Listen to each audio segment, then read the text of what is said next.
Assalamualaikum warahmatullahi wabarakatuh. Kami dari kelompok 3 kelas 11 MIPA 2 akan menjelaskan tentang proposal. Sebelumnya, izinkan kelompok kami memperkenalkan diri terlebih dahulu. Perkenalkan, nama saya Muhammad Fikri Rizal Arianto. Perkenalkan, nama saya Nasofania. Nama saya Muhammad Kedafi. Perkenalkan, saya Sakia Sakina. Nama saya Muhammad Sutantanu Miharja. Perkenalkan, nama saya Lukman Torun Dorsapanto. Proposal yaitu rencana kegiatan yang dituliskan dalam bentuk rancangan kerja yang akan dilaksanakan.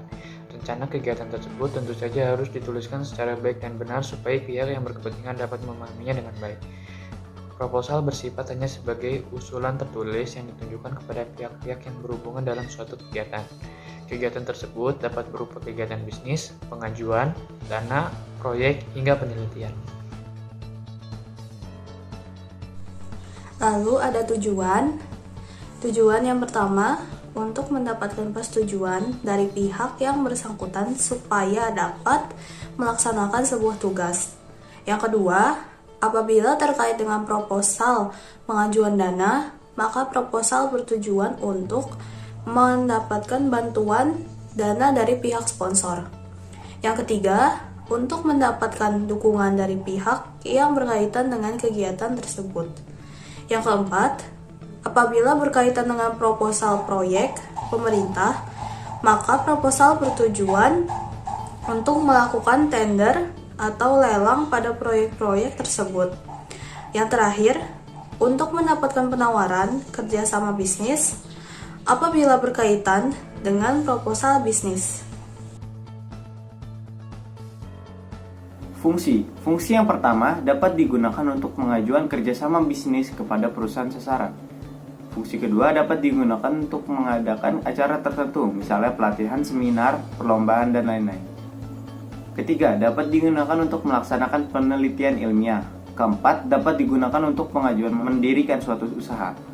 Kelima, dapat digunakan untuk pelelangan sebuah proyek atau barang. Sistematika. Yang pertama adalah latar belakang. Dalam bagian ini, latar belakang yang terdapat pada sebuah proposal ini berisikan mengenai kejadian, keadaan, atau hal yang melatar belakangi pelaksanaan kegiatan atau penelitian tersebut. Yang kedua, masalah dan tujuan. Dalam proposal kegiatan maupun proposal penelitian perlu menyebutkan permasalahan dan tujuannya secara spesifik. Yang ketiga, ruang lingkup kegiatan. Dalam merumuskan proposal kegiatan, harus jelas mengenai batasannya. Yang keempat, kerangka teoritis dan hipotesis. Dalam sebuah proposal, kegiatan maupun proposal penelitian, harus terdapat teori atau hasil penelitian sebelumnya yang berkaitan dengan masalah dalam proposal tersebut. Yang kelima, ada metode. Pada bagian metode, harus membahas mengenai bagaimana metode penelitian tersebut akan dilaksanakan, termasuk dengan teknik pengumpulan data, analisis data, validasi data, dan lain-lain. Yang keenam, pelaksana kegiatan.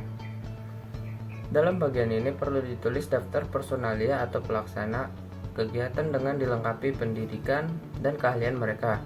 Yang ketujuh, fasilitas. Bagian fasilitas ini dapat digunakan dalam proposal kegiatan maupun proposal penelitian. Bagi beberapa pihak, adanya fasilitas-fasilitas dalam kegiatannya akan dapat lebih menekankan biaya sehingga kalkulasi biaya yang diberikan akan menjadi murah daripada melakukan sewa. Yang kedelapan, keuntungan dan kerugian.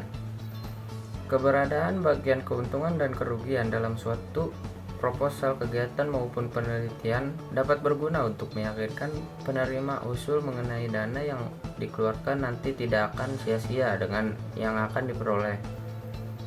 Yang kesembilan, lama waktu kegiatan. Dalam proposal kegiatan maupun penelitian perlu adanya penjelasan mengenai lama waktu kegiatan tersebut dapat terselesaikan. Apabila kegiatan tersebut terdiri atas beberapa tahap, maka tahap-tahap itu perlu diberikan perincian waktu penyelesaian masing-masingnya. Yang ke-10, jadwal kegiatan. Jadwal kegiatan ini biasanya berada dalam proposal kegiatan. Jadwal kegiatan ini mengatur mengenai pembagian waktu berdasarkan rencana kegiatan yang telah berlangsung. Yang 11, anggaran dana. Keberadaan dana atau biaya menjadi salah satu hal yang harus diperhatikan dalam sebuah proposal. kegiatan maupun proposal penelitian. Rincian anggaran dana harus benar-benar disusun secara baik dan benar supaya penerima usul dapat yakin untuk menyetujui proposal tersebut. Lalu yang terakhir ada daftar pustaka. Bagian daftar pustaka dalam sebuah proposal ini tergolong opsional, sehingga tidak semua proposal harus terdapat daftar pustaka. Kaidah kebahasaan. 1. Pernyataan argumentatif. Dengan adanya penggunaan konjungsi kausalitas seperti sebab, karena, oleh karena itu, dan lainnya. 2. Pernyataan persuasif. Hal ini digunakan untuk mengajak penerima usulan supaya bersedia untuk menerima usulan tersebut. 3. Kata-kata teknis. Penggunaan kata-kata teknis atau istilah ilmiah berkenaan dengan bidang tersebut. 4. Kata kerja tindakan. Penggunaan kata kerja tindakan adalah untuk menyatakan langkah-langkah kegiatan atau metode penelitian. Misalnya, mendokumentasikan, mengamati, dan lain-lain. 5. Kata pendefinisian. Penggunaan kata-kata yang menyatakan pendefinisian. Misalnya, merupakan, adalah, yaitu, dan yakni. Kata perincian. Penggunaan kata-kata yang bermakna perincian. Misalnya, selain itu, pertama, kedua, ketiga, dan lain-lain. 3. Kata keakanan. Penggunaan kata-kata yang berkaitan dengan waktu atau peristiwa yang akan datang. Misalnya, kata akan, diharapkan, direncanakan, dan lain-lain.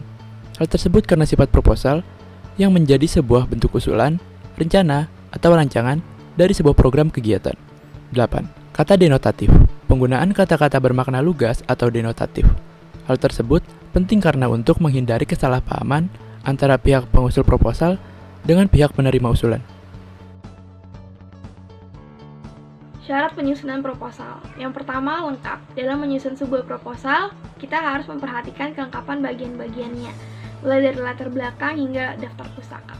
Kemudian yang kedua, jelas. Dalam menyusun sebuah proposal, kita harus memperhatikan kaidah kebahasaannya dan memilih kosakata yang tepat, agar isi dari proposal tersebut mudah dipahami oleh penerima usul.